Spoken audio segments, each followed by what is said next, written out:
So 1.3 says a ball falls from the edge of the table, ignore the effects of air friction. So the fact that I'm saying the ball falls, I'm going to assume that this is vertical projectile motion, right? So we have a ball that is going to fall from the edge of the table. So let us assume that we have a table here. So let us assume that this is a table, and then we have a ball right here which is going to fall, right? So this is a table, and of course it's going to be the floor or the ground. So this ball is going to fall, and of course when it falls, it's going to fall like that, and it's going to reach the ground, right? So what they want from us is, okay, well, they're saying which one of the physical quantities associated with the ball during the fall remains constant. So what remains constant when this ball is falling? So remember what they said. They said that the ball falls. They didn't say that there's a force that we're going to apply to drop the ball. So that means this ball is not going to be thrown. This ball is just going to fall. That means we're going to assume that the ball has dropped. So that means its initial velocity was 0. So this ball is going to fall to the ground. What is going to remain constant? The only thing that's going to remain constant is the natural force, which is the gravitational force.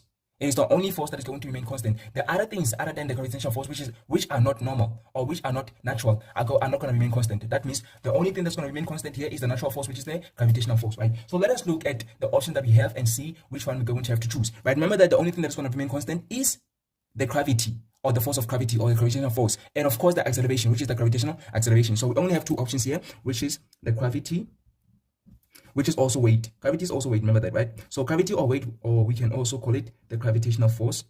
The gravitational force, we can also call it, SO, right? Or the force of gravity, we can also call it the force of gravity. These are the only things that are going to remain constant. And of course the gravitational acceleration, the gravitational acceleration.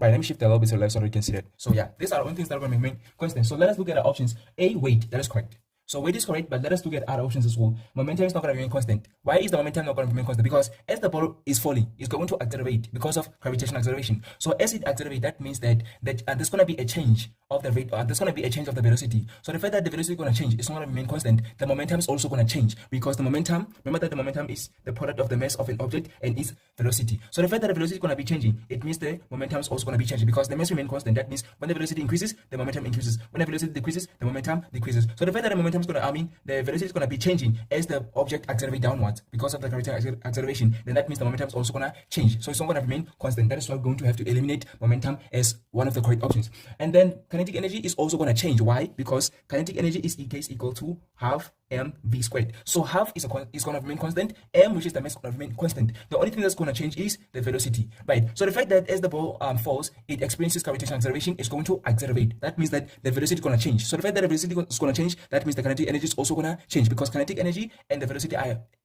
directly proportional. When one increases, the other one also increases. I hope that is clear. So the fact that the half and the m are constant, that means that the kinetic energy